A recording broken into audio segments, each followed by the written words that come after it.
La esperanza y lo absurdo en la obra de Franz Kafka. Todo el arte de Kafka consiste en obligar al lector a releer. Sus desenlaces, o la ausencia de desenlaces, sugieren explicaciones, pero que no se revelan claramente y que exigen, para que parezcan fundadas, una nueva lectura del relato desde otro ángulo. A veces hay una doble posibilidad de interpretación, de donde surge la necesidad de dos lecturas. Eso es lo que buscaba el autor. Pero sería un error querer interpretar todo detalladamente en Kafka. Un símbolo está siempre en lo general, y, por precisa que sea su traducción, un artista no puede restituirle sino el movimiento, no hay traducción literal. Por lo demás, nada es más difícil de entender que una obra simbólica. Un símbolo supera siempre a quien lo emplea y le hace decir en realidad más de lo que cree expresar. A este respecto, el medio más seguro de captarlo consiste en no provocarlo, en leer la obra con un espíritu no prevenido y en no buscar sus corrientes secretas. En cuanto a Kafka en particular, está bien consentir en su juego y acercarse al drama por la apariencia y a la novela por la forma. A primera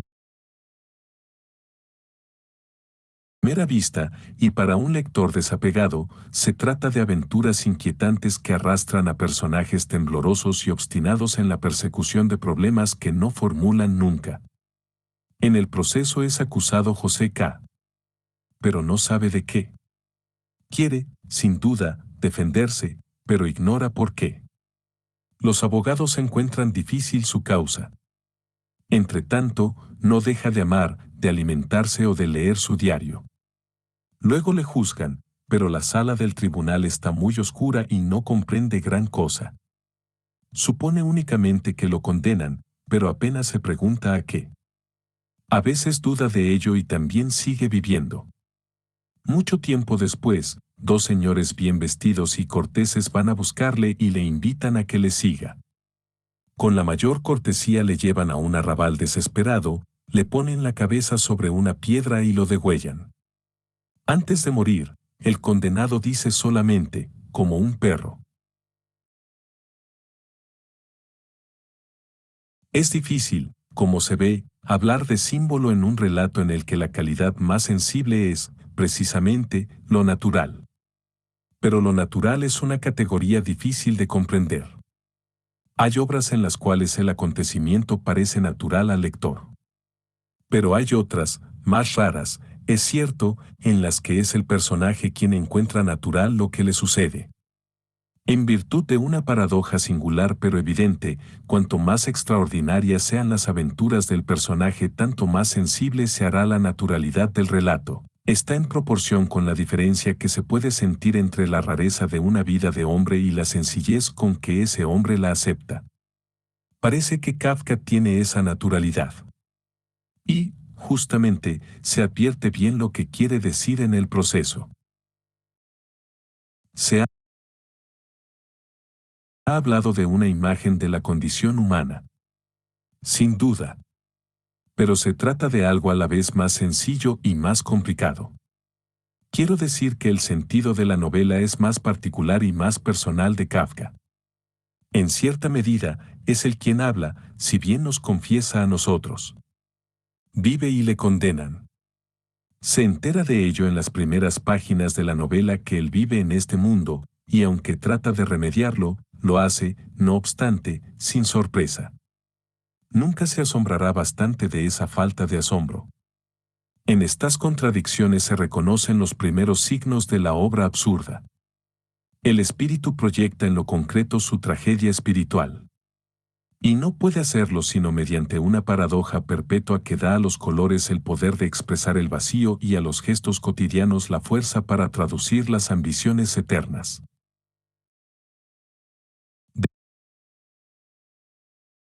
Del mismo modo, el castillo es, quizás, una teología en acción, pero también y ante todo la aventura individual de un alma en busca de su gracia, de un hombre que reclama a los objetos de este mundo su secreto real y a las mujeres los signos del Dios que duerme en ellas. La metamorfosis, a su vez, simboliza ciertamente la horrible imaginería de una ética de la lucidez. Pero es también el producto de ese incalculable asombro que experimenta el hombre al sentir la bestia en la que se convierte sin esfuerzo. El secreto de Kafka reside en esta ambigüedad fundamental. Estas oscilaciones perpetuas entre lo natural y lo extraordinario, el individuo y lo universal, lo trágico y lo cotidiano, lo absurdo y lo lógico, vuelven a encontrarse en toda su obra y le dan a su vez su resonancia y su significación. Hay que enumerar estas paradojas y reforzar estas contradicciones para comprender la obra absurda. En efecto, un símbolo supone dos planos, dos mundos de ideas y de sensaciones, y un diccionario de correspondencia entre uno y otro. Ese léxico es el más difícil de establecer. Pero tomar conciencia de los dos mundos puestos en presencia es ponerse en el camino de sus relaciones secretas. En Kafka esos dos mundos son el de la vida cotidiana, por una parte, y el de la inquietud sobrenatural, por la otra. 26. Se asiste aquí, al parecer, a una interminable explotación de la frase de Nietzsche: los grandes problemas están en la calle. Hay en la condición humana, y este es el lugar común de todas las literaturas, una absurdidad fundamental al mismo tiempo que una grandeza implacable. Las dos coinciden, como es natural. Ambas se configuran, repitámoslo, en el divorcio ridículo que separa a nuestras intemperancias de alma de los goces perecederos del cuerpo. Lo absurdo es que sea el alma de ese cuerpo quien le sobrepase tan desmesuradamente. Quien quiera simbolizar esa absurdidad tendrá que darle vida mediante un juego de contrastes paralelos. Por eso Kafka expresa la tragedia mediante lo cotidiano y lo absurdo mediante lo lógico.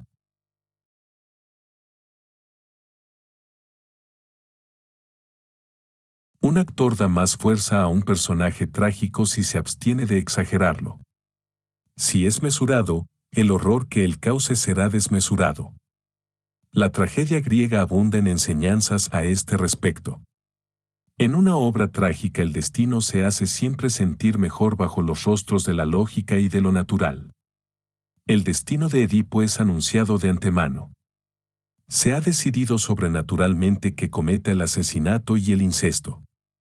Todo el esfuerzo del drama consiste en mostrar el sistema lógico que, de deducción en deducción, va a consumar la desgracia del protagonista. El anuncio de ese destino inusitado apenas es horrible por sí solo, porque es inverosímil. Pero si se nos demuestra su necesidad en el marco de la vida cotidiana, la sociedad, el Estado, la emoción familiar, entonces el horror se consagra. En esta rebelión que sacude al hombre y le hace decir: eso no es posible, hay ya la certidumbre desesperada de que, eso, es posible.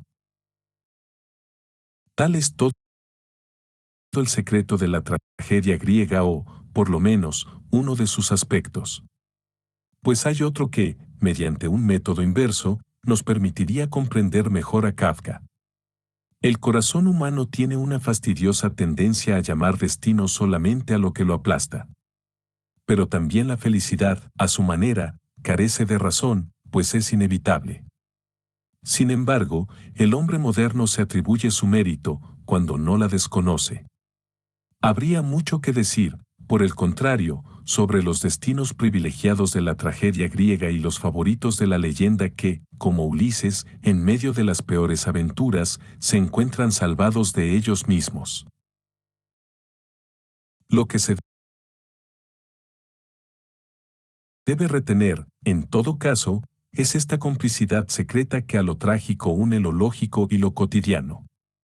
Por eso Samse, el protagonista de la metamorfosis, es un viajante de comercio. Por eso lo único que le preocupa en la singular aventura que lo convierte en una araña es que a su patrón le causará descontento su ausencia.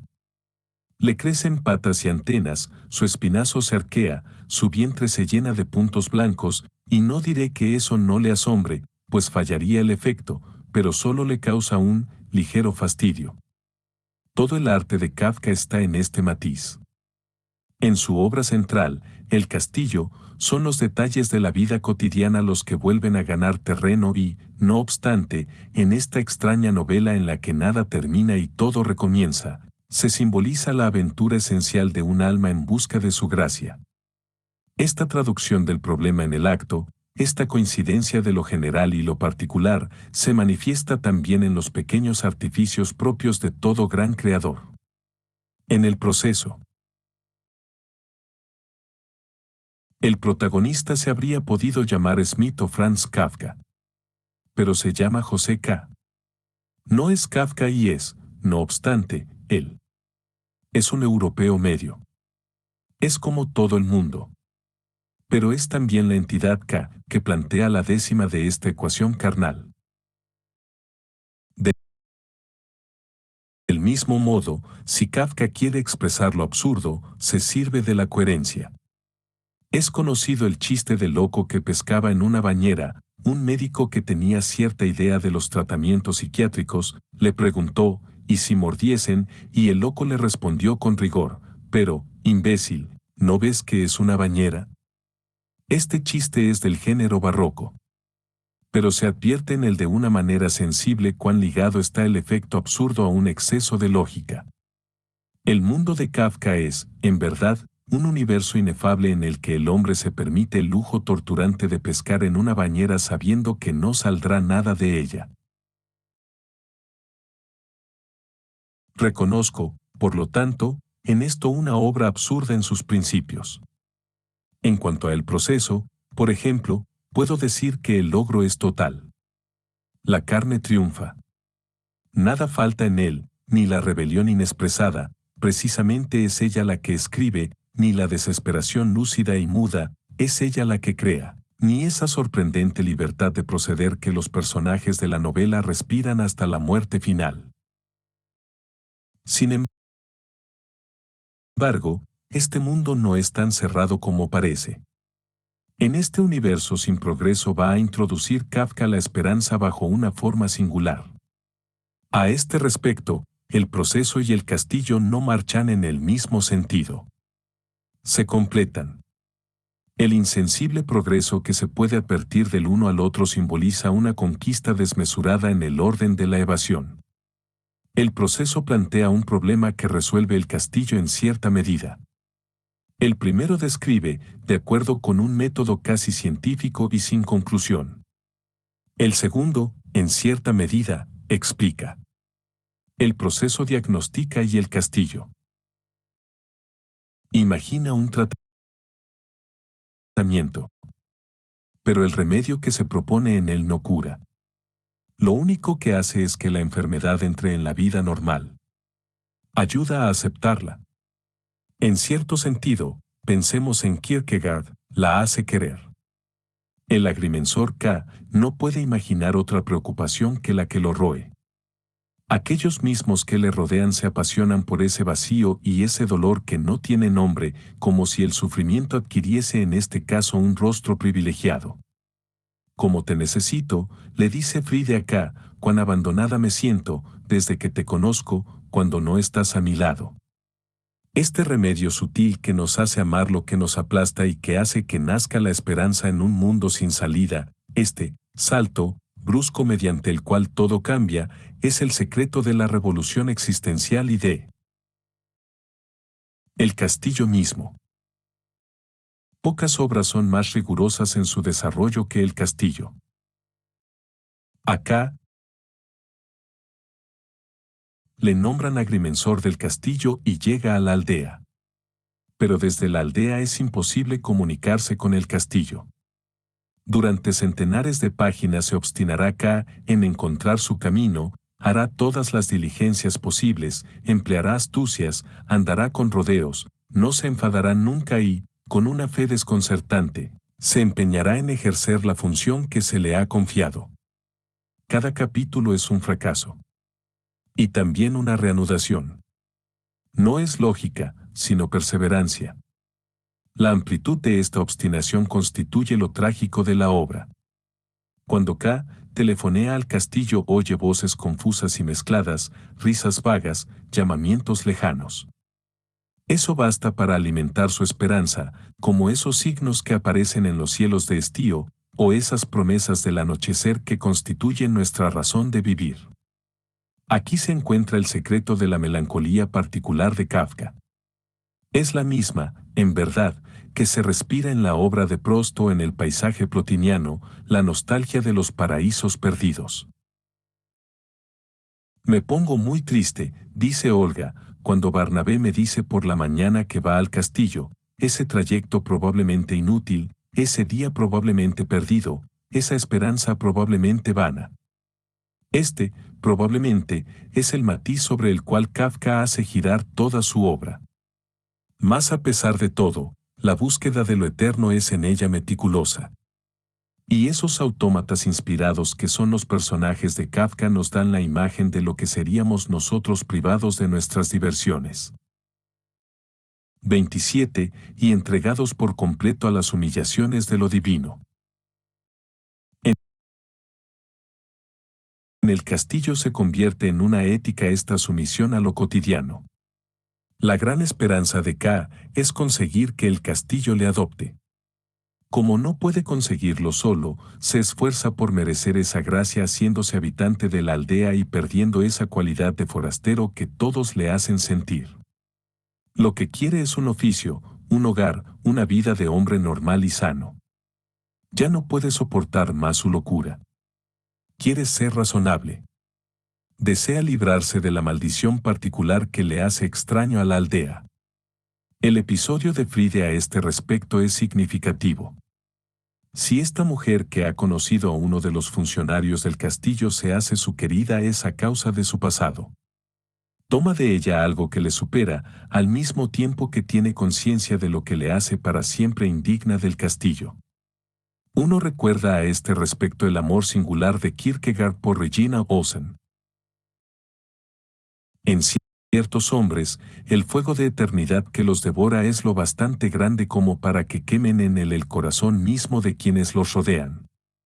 El funesto error que consiste en dar a Dios lo que no es de Dios es también el tema de este episodio de El castillo. Pero parecería que para Kafka no fuera un error. Es una doctrina y un salto. No hay nada que no sea de Dios. Más significativo aún es el hecho de que el agrimensor se separe de Fride para acercarse a las hermanas Barnabé. Pues la familia Barnabé es la única de la aldea que está completamente abandonada por el castillo y por la aldea misma. Amalia, la hermana mayor, ha rechazado las proposiciones vergonzosas de uno de los funcionarios del castillo. La maldición inmoral que ha seguido la ha apartado para siempre del amor de Dios. Ser incapaz de perder el honor por Dios es hacerse indigna de su gracia. Se reconoce un tema familiar de la filosofía existencial, la verdad contraria a la moral. Aquí las cosas van lejos, pues el camino que recorre el protagonista de Kafka, el que va de Fride a las hermanas Barnabé, es el mismo que va del amor confiado a la deificación de lo absurdo. También en esto el pensamiento de Kafka coincide con el de Kierkegaard. No es sorprendente que, el relato Barnabé, se sitúe al final del libro. La última tentativa del agrimensor consiste en volver a encontrar a Dios a través de lo que lo niega, en reconocerlo, no de acuerdo con nuestras categorías de bondad y belleza, sino detrás de los rostros vacíos y horribles de su indiferencia, de su injusticia y de su odio. Ese forastero que pide al castillo que le adopte, se encuentra al final de su viaje un poco más desterrado, pues esta vez es infiel a sí mismo y abandona la moral, la lógica y las verdades del espíritu para tratar de entrar, con la única riqueza de su esperanza insensata, en el desierto de la gracia divina. 28. La palabra esperanza no es ridícula en este caso. Por el contrario, cuanto más trágica es la situación de que informa Kafka, tanto más rígida y provocativa se hace esa esperanza. Cuanto más verdaderamente absurdo es el proceso, tanto más conmovedor e ilegítimo parece el salto exaltado del castillo. Pero aquí volvemos a encontrar en estado puro la paradoja del pensamiento existencial tal como lo expresa, por ejemplo, Kierkegaard, se debe herir mortalmente a la esperanza terrestre, pues solamente entonces nos salva la esperanza verdadera. 29, y que se puede traducir así: hay que haber escrito el proceso para escribir el castillo. La mayoría de quienes han hablado de Kafka han definido, en efecto, su obra como un grito desesperanzador en el que no se deja al hombre recurso alguno. Pero esto exige una revisión. Hay esperanzas y esperanzas. La obra optimista del señor Henry Bordeaux me parece singularmente desalentadora. Es que en ella nada se permite a los corazones un poco difíciles. El pensamiento de Malraux, por el contrario, es siempre tonificador. Pero en ambos casos no se trata de la misma esperanza ni de la misma desesperación.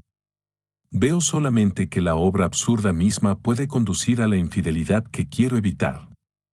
La obra que no era más que una repetición sin alcance de una condición estéril, una exaltación clarividente de lo perecedero, se convierte aquí en una cuna de ilusiones. Explica y da una forma a la esperanza. El creador ya no puede separarse de ella. No es el juego trágico que debía ser. Da un sentido a la vida del autor.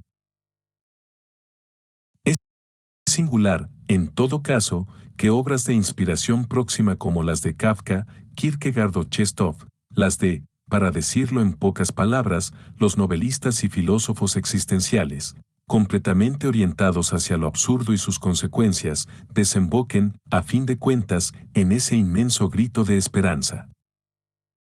Abrazan al Dios que las devora. La esperanza se introduce por medio de la humildad. Pues lo absurdo de esta existencia les asegura un poco más de la realidad sobrenatural. Si el camino de esta vida va a parar a Dios, hay, pues, una salida. Y la perseverancia, la obstinación con que Kierkegaard, Chestov y los protagonistas de Kafka repiten sus itinerarios constituyen una garantía singular del poder exaltante de esta certidumbre. 30.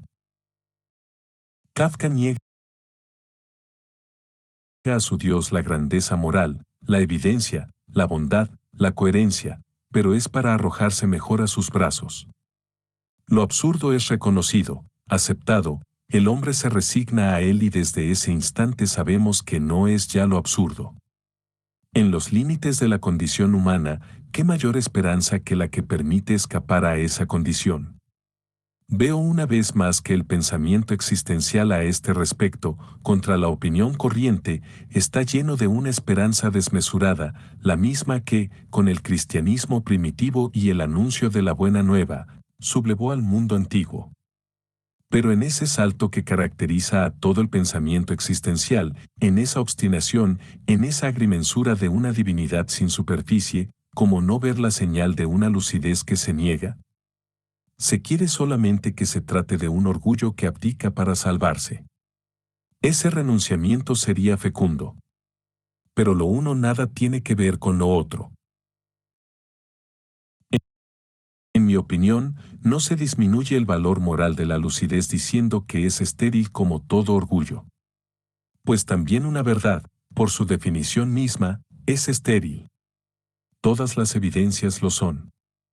En un mundo donde todo está dado y nada es explicado, la fecundidad de un valor o de una metafísica es una noción carente de sentido. En esto se ve, en todo caso, en qué tradición de pensamiento se inscribe la obra de Kafka. En efecto, no sería inteligente considerar como rigurosa la manera de proceder que lleva del proceso a el castillo. José K. y el agrimensor K. son solamente los dos polos que atraen a Kafka. 31.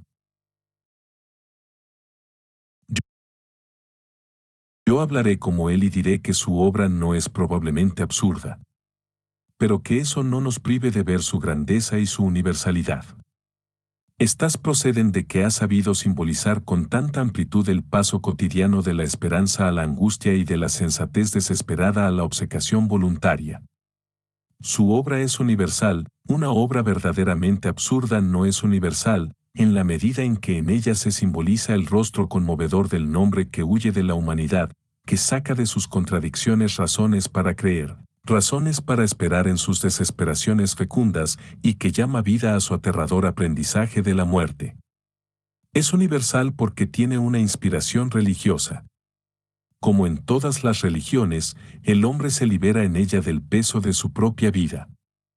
Pero si bien sé esto, si bien puedo también admirarla, sé, asimismo, que no busco lo universal, sino lo verdadero. Ambos pueden no coincidir. Se entenderá mejor esta manera de ver si digo que el pensamiento verdaderamente desesperante se define precisamente por los criterios opuestos y que la obra trágica podría ser la que, una vez desterrada toda esperanza futura, describiera la vida de un hombre dichoso. Cuando más exaltante es la vida, tanto más absurda es la idea de perderla. Este es, quizás, el secreto de esa aridez soberbia que se respira en la obra de Nietzsche. En este orden de ideas, Nietzsche parece ser el único artista que haya sacado las consecuencias extremas de una estética de lo absurdo, pues su último mensaje reside en una lucidez estéril y conquistadora y en una negación obstinada de todo consuelo sobrenatural. Lo que precede habrá bastado, sin embargo, para poner de manifiesto la importancia capital de la obra de Kafka en el marco de este ensayo. Ella nos transporta a los confines del pensamiento humano. Si se da a la palabra su sentido pleno, puede decirse que todo es esencial en esta obra. En todo caso, plantea enteramente el problema de lo absurdo.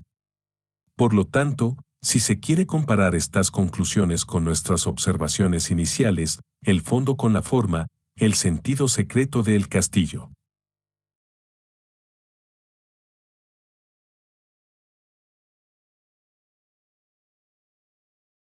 Con el arte natural por el que discurre, la búsqueda apasionada y orgullosa de K, con la apariencia cotidiana por la que camina, se comprenderá lo que puede ser su grandeza. Pues si la nostalgia es la marca de lo humano, nadie ha dado, quizá, tanta carne y tanto relieve a esos fantasmas de la añoranza. Pero se advertirá, al mismo tiempo, cuál es la singular grandeza que exige la obra absurda y que ésta no tiene acaso. Si lo propio del arte es ligar lo general con lo particular, la eternidad perecedera de una gota de agua con los juegos de sus luces, es más natural todavía valorar la grandeza del escritor absurdo por la diferencia que sabe introducir entre esos dos mundos. Su secreto consiste en saber encontrar el punto exacto en que se unen en su mayor desproporción. Y para decir verdad, los corazones puros saben ver en todas partes ese lugar geométrico del hombre y de lo inhumano. Si Fausto y Don Quijote son creaciones eminentes del arte, es a causa de las grandezas sin medida que nos muestran con sus manos terrenales. Sin embargo, siempre llega un momento en que el espíritu niega las verdades que pueden tocar sus manos.